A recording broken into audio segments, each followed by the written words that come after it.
Sure. So American Water is the largest investor-owned water and wastewater company in the country. We are in from a regulated standpoint in 15 or 16 states. Pennsylvania American is one of those states. The model for American Water is every state is its own entity. We have a management team here.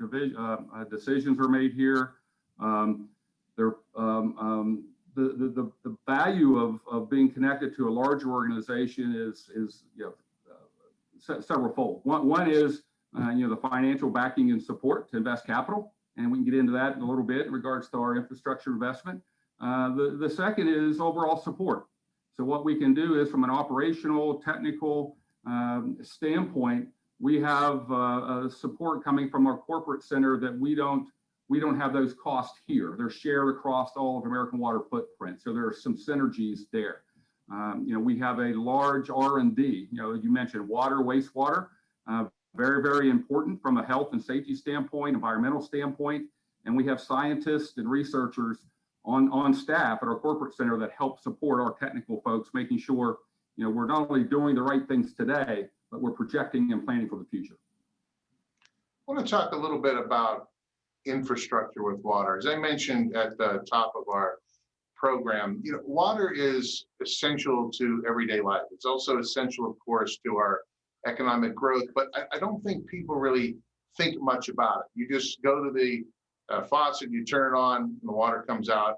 Now, of course, when it's off, you miss it, but in a day-to-day course, you don't. I don't think a lot of people think of the infrastructure involved, and of course, the capital investment involved with it as well.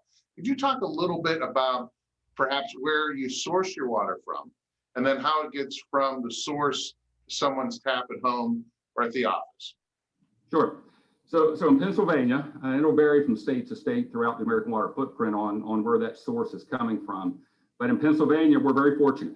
We're very fortunate to have ample supply of water, and we get 91% of our supply from surface water. So it's rivers, it's reservoirs.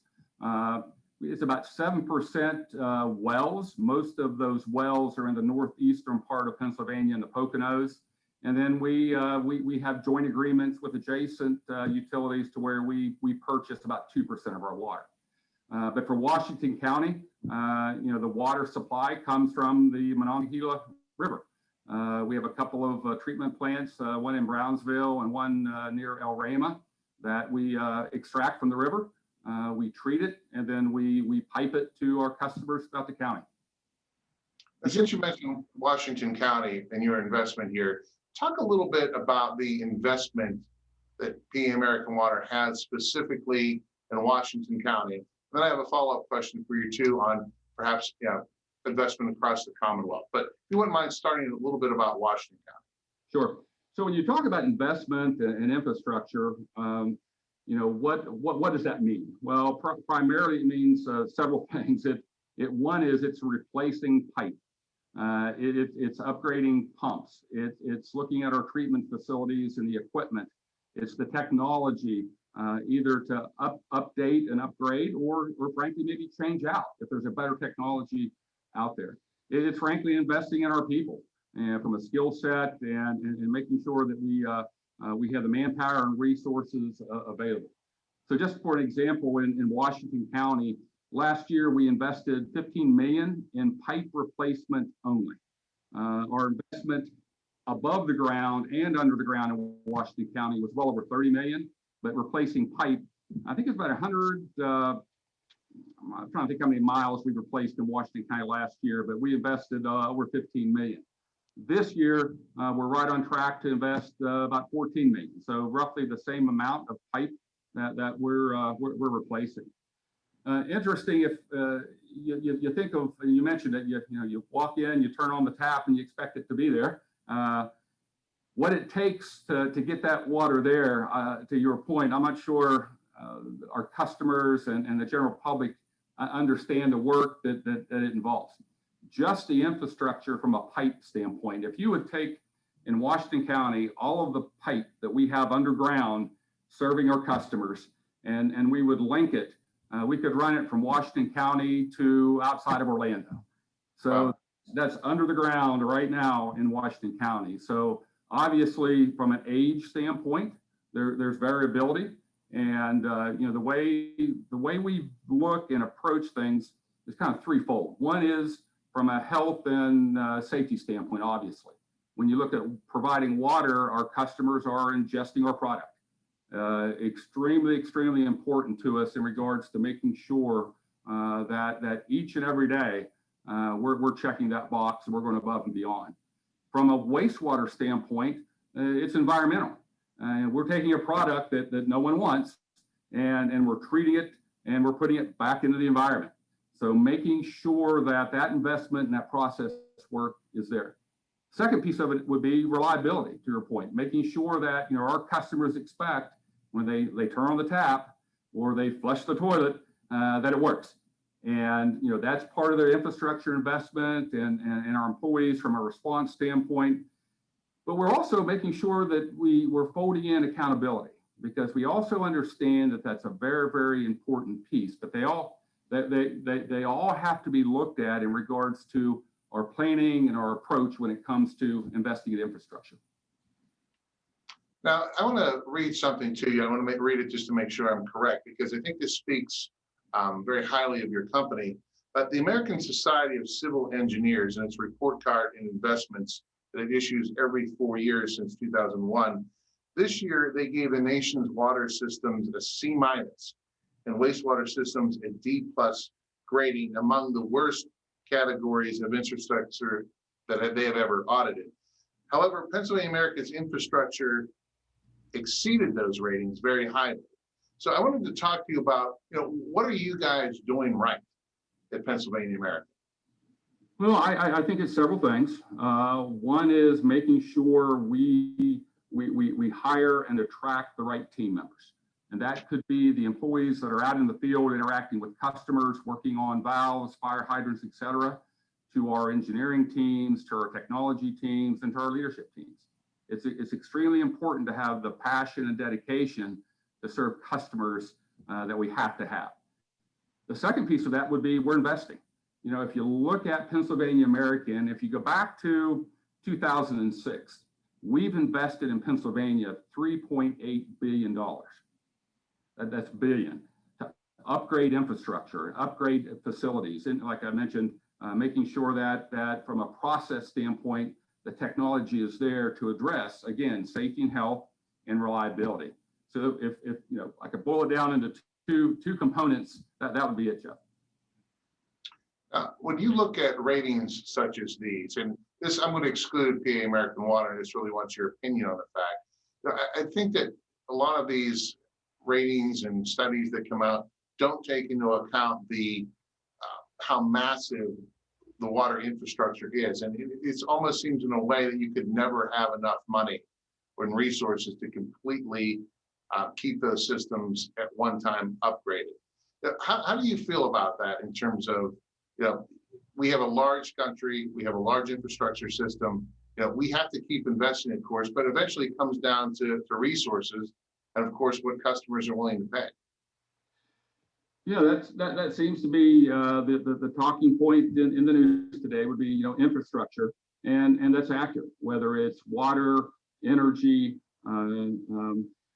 this country has a huge gap, widespread when it comes to updating its infrastructure.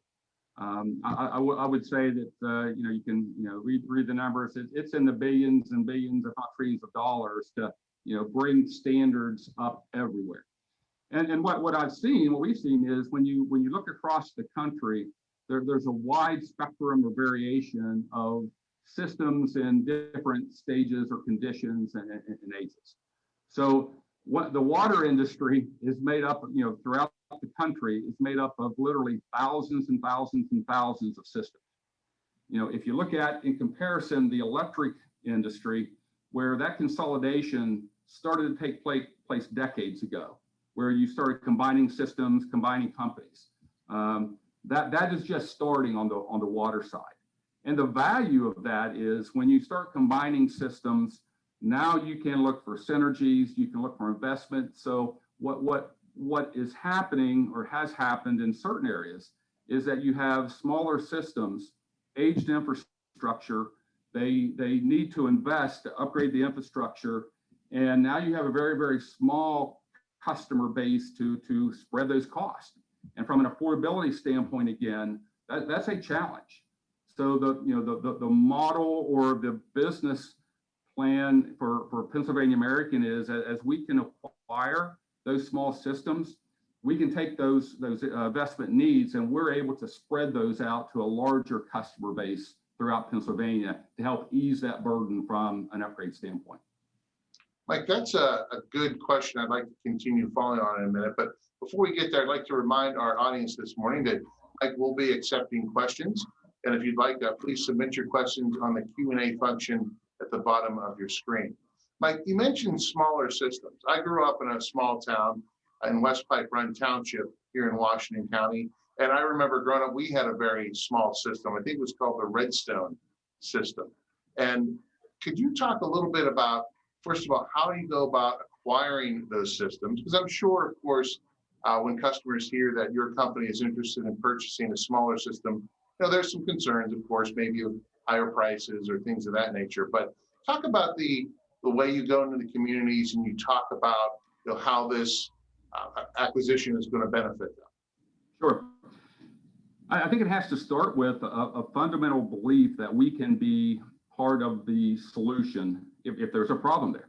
And believe me, there are some systems, small systems that are very well run. They've been able to keep up with the investment, and they're not struggling financially or from an infrastructure standpoint, but many are. And again, we believe that we can come in with the technical, the capital background, and we're able to help that community. And as you well know, and the listeners well know, when you look at businesses being a part of the community and supporting the community, when the community is successful, businesses are successful. There has to be that partnership. That's always been our approach. So we are approached frequently by different system owners or leadership, and there's a couple of processes in Pennsylvania that we follow in regards to acquiring systems. I will say Pennsylvania, from a regulatory standpoint, made some good decisions several years ago in setting up a structure that allows that to happen if the parties want it to happen. And what that is, we can pay as an investor, owned utility, or any acquiring another system. We have the ability to pay fair market value for that asset or system as it is today. Historically, there were some limitations on what could be paid. There was less depreciation, and really those assets, it didn't make sense for municipalities or townships or systems to sell. Today, that's available to them. So it's a process. Some work with us sole source individually. Some put it out for bid where it's a competitive process.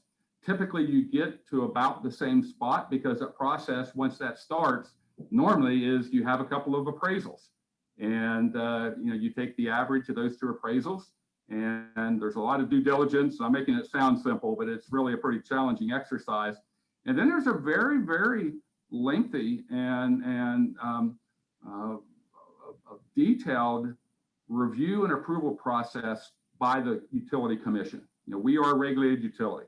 So that process, there are interveners, there are questions. It's very transparent in how that happens, what we're paying, et cetera. And the commission has ultimate say on whether or not that acquisition can occur. But again, it's one that, going back to my opening comment about it, our belief is we want to partner. When we are the service provider, either water or wastewater in a community, we embed ourselves in that community. Because again, we want to be a part of it. Our employees are part of it.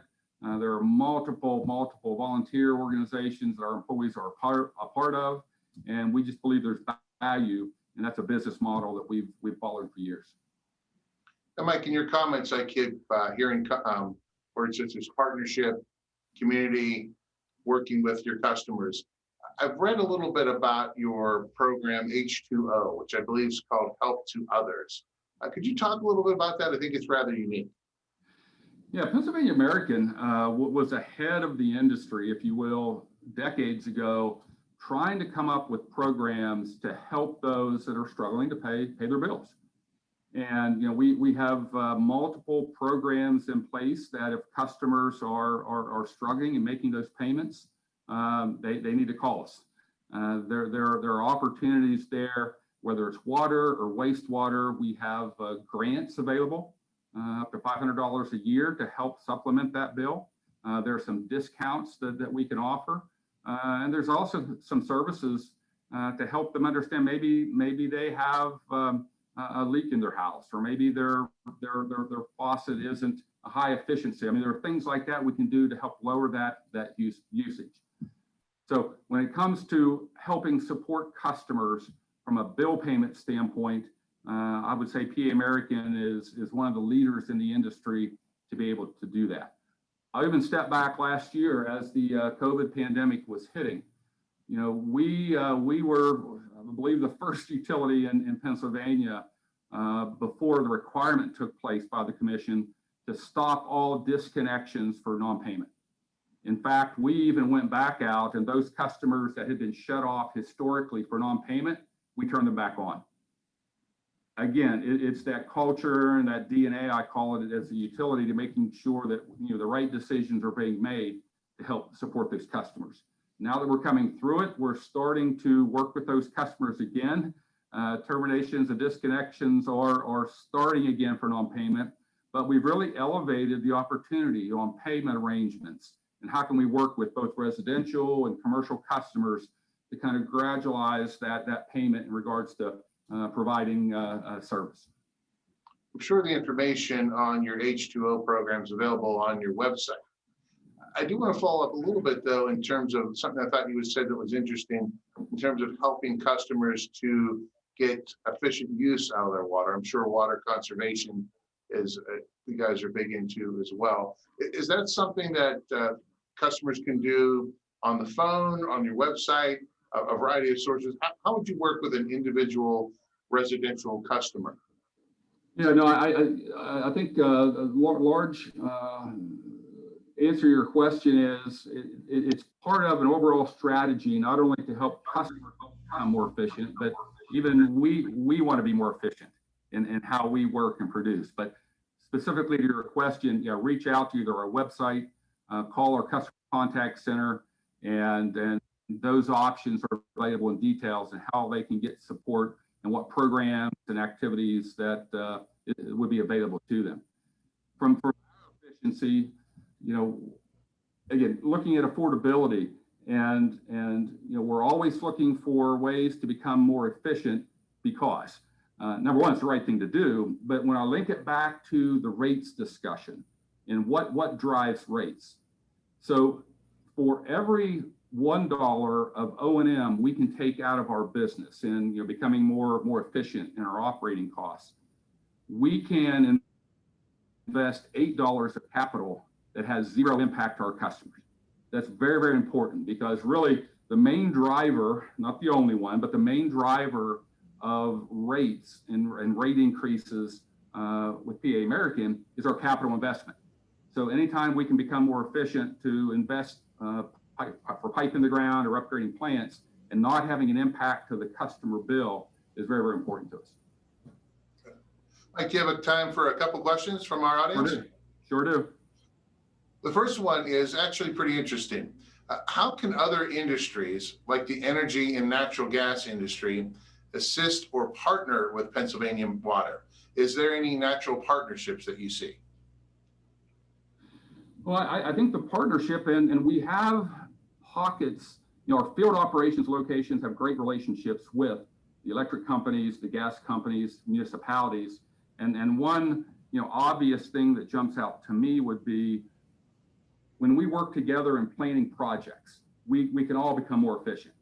So an example, if we have plans or we have a need to replace a main going down a highway or a road in Washington County, it would be beneficial, and this takes place frequently, not all the time, but to get the municipality involved, the gas company involved, the electric company involved. If there's any infrastructure work at all that needs to be done, that's the time to do it. You can partner and work together. That lowers construction costs, excavation costs, restoration costs. Even I get irritated when the road is freshly blacktopped, and 2 months later there's a cut across the road and there's a patch there. So anytime we can help drive that synergy communication to avoid that, we try to do that. Our next question is concerning flooding in communities. As you know, Washington County is prone to some flooding occasionally. How does Pennsylvania Water react to that? Because I'm sure any type of flooding, be it along the river or a creek system or something along that line, will affect your operations. How do you respond to that?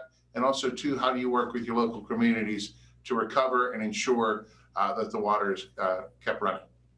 No, that's a great question, and our engineering and operations team do a great job of when we look at preparing emergency operation plans and even planning a new facility or an upgrade. We take into account those types of issues. Hey, can we relocate a plant? Can we elevate the plant? Can we worst case scenario? How can we protect our infrastructure and our facilities from flooding? That takes place. It's also vital for us, again, back to the partnership, that when the event hits, or an event hits, that we're working together with all utilities, with local municipalities, emergency agencies, in the planning and the execution of that restoration, on what areas are what are the issues. So there has to be coordination, and working through those local agencies really help. There are times when you get the 100-year or 200-year floods that there's some pretty good devastation in areas. That's something we just can't avoid, the damage to our infrastructure. That's when, again, the response process is so important, and how we communicate with our customers and to make sure that they're updated. There's nothing worse than being a customer and you're out of service and you don't know what's going on. So we are continually looking for ways to improve with either technology or communications. How do we keep our customers informed? They have to make decisions, and sometimes it's bad news. But I would rather, as a customer, have that bad news and it's going to be a day or two, so I can make plans for me and my family, versus either not knowing or I'm guessing on how to respond. And we have time for one more question that came through. It's since you spoke a little bit about residential customers and helping them to conserve water, how do you work with larger industrial users of water? We've recently implemented, I would say we've elevated our program, building a team of employees that have direct communication with large industrial or large commercial customers. We're working with them in regards to bill consolidation, where they may have multiple accounts, and rather than getting a bill for each meter, how can we pull that together? It makes it easier for the customer to kind of manage their bill payment process. We're also working with customers. I recently met with a steel manufacturer in Central PA, where frankly they were struggling with high water usage. They had some infrastructure issues, and we were able to provide contacts for others to come in to help them, figure their issues out. We have to be, as a regulated utility, very, very careful working on customers' equipment. We can't do that, but we can provide guidance and we can get them to the right people. And they were able to find various leaks within their system to really reduce that usage, which lowers their cost. And it gets back to, why would you do that? The more water you sell, the more money you make. Our mindset and our philosophy is it's partnership, it's community. And when we're all supporting one another as an industry, as businesses, we truly believe that the community is more successful and businesses are more successful when we're all supporting one another. Well, Mike, we certainly appreciate your time this morning. We certainly appreciate your partnership, not only in Washington County, but throughout the Commonwealth of Pennsylvania. We want to make sure we keep you on schedule as well this morning. But thank you so much for your continued investment in Washington County and our Commonwealth, and more importantly, your team's partnership. We rely on a lot of the members of your team and our own economic development efforts at the Washington County Chamber. And please pass along to them our sincerest thanks. I'd like to thank Mike Doran, the president of Pennsylvania American Water, for being with us this morning, as well as Community Bank for their continued support. Thank you for being with us this morning, and have a wonderful day in Washington County.